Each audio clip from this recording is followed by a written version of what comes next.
Welcome back to another audio-only review. This is a review of the Crimson Avenger miniseries released in 1988, written by Roy and Dan Thomas, with work by Greg Brooks and Mike Gostovich. I can't pronounce that person's name. And before I get to the miniseries, some of you might be asking, who the heck is the Crimson Avenger? Well, I'll tell you before I get to the miniseries. Pretty much, he's DC's first mass superhero. Now, some of you are probably asking a question, I thought Batman was. No. This guy is. He made his debut 7 issues before Batman did in the same series, the Comics 20. And pretty much, he's essentially a ripoff of the Shadow and the Green Hornet. Mainly a lot from both of them. He even has an Asian valet by the name of Wing. Yeah. And he was also a founding member of the Seven Soldiers of Victory. Yeah, it's a group of basically kind of like B-list Golden Age superheroes that are not part of the JSA. So that's essentially what they are. But pretty much this miniseries takes place like not long after his debut. It takes place in 1938. And he just basically... What you might think of him as the DC-owned version of the Shadow. That's essentially what the character is, despite the fact DC later owned the rights to publish Shadow comics. He essentially is their own version of the Shadow. The only difference is the Crimson Avenger doesn't kill people. Nope, the gun he uses, it's a gas gun, just like the Sandman. Despite the fact the Sandman and Crimson Avenger have never worked together at all, nor have they ever met. Pretty much in this miniseries, he battles a bunch of stuff. When you read the miniseries, it's like you're walking into the late 1930s, into like a film noir.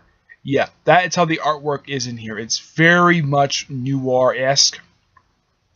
You can see 30s style trains, buildings.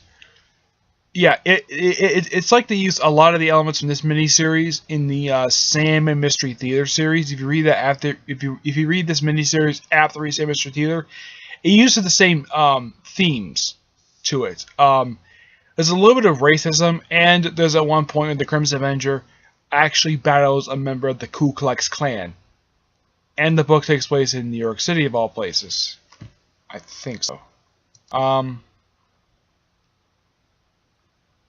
Get this.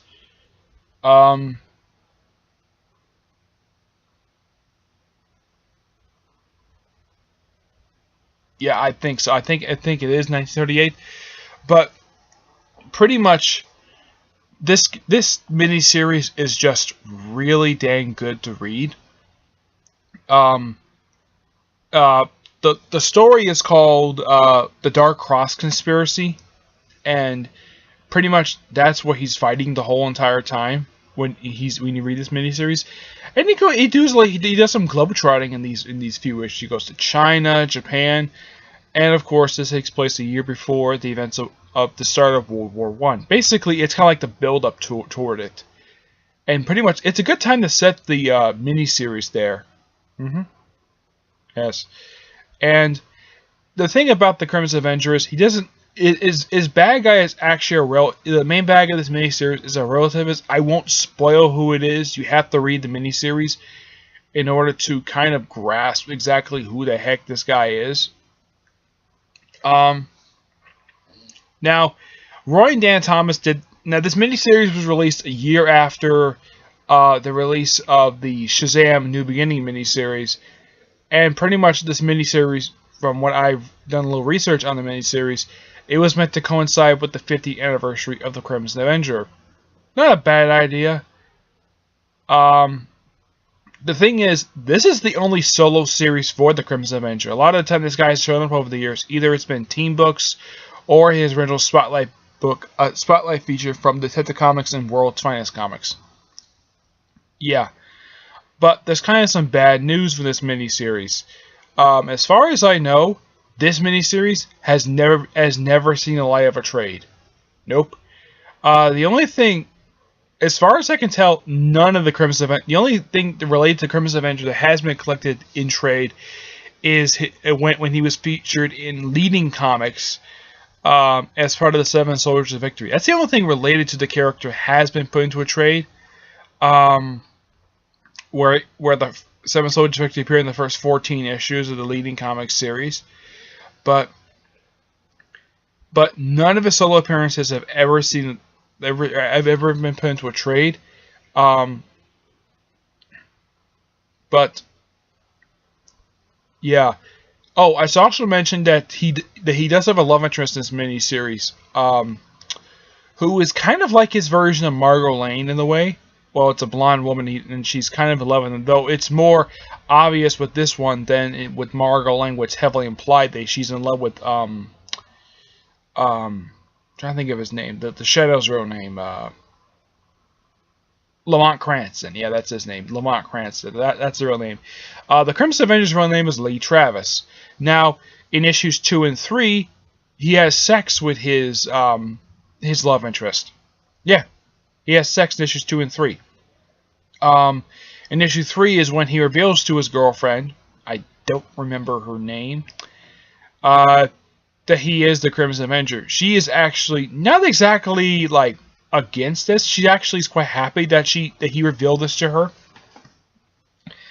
And from the Crimson Avenger's own point of view, he has not been around for too long. He only had been popping up for at least for maybe a couple months. And this is a rarity in comic books, basically, where the main character or a main character, where in his own history reveals his secret identity to his own love interest. Excuse me. Now, the Blue Beetle himself has done this in the Take-Core Blue Beetle during his Charlton run, where he's barely around for half a year, and he reveals his secret identity to his love interest. Superman waited 50 years before revealing that he is really Clark Kent, the Lois Lane. Well, here's the Crimson Avenger. He's been around for maybe a month or two, and all of a sudden, bam, he's already revealing a secret identity to his love interest. Now, as for his, partner, Wing, he doesn't really take part in the whole entire miniseries itself. He's mainly there as a character to just stand around and do nothing. He's the only character that really just doesn't much do anything in this miniseries. You see him, but he doesn't do much of anything in this miniseries at all. Now, pretty much the Crimson Avenger's Alpha is pretty simple. It's like the Sandman. It's a suit with a fedora, a red mask, a red cape, and a gas gun. Now, apparently also it's revealed in this miniseries of how he can get people's voice to tell the difference between his and his own voice, is that he actually tones down his voice a little bit by a small register. That is how he does it, so he can tell the difference because, it's obvious. Okay, he puts on a mask and you probably think, oh, he's Lee Travis. So, pretty much, that is how it's explained in here of how he keeps his secret identity when he's the Crimson Avenger. He just turns his voice down a little bit, kind of like a deep voice in a way, almost similar to how the Shadow does it too, but the Shadow wears a scarf up his face, so give points there. Yeah, there's nothing really much else to say about this miniseries, but I gotta hand it to Roy and Dan Thomas. They wrote this miniseries to be an interesting read. In my honest opinion, definitely, along with Shazam: A New Beginning, this is probably one of the best miniseries of these two that Roy and his wife Dan Thomas I've ever done. I just wish DC would put this miniseries in trade. Okay, I got less than a minute left. I should also recommend a few other books. One is Secret Origins number 5, which is just a retelling of the Crimson Avenger's origin story from Detective Comics number 20. There's also D Comics Presents number 30. I think it's 38.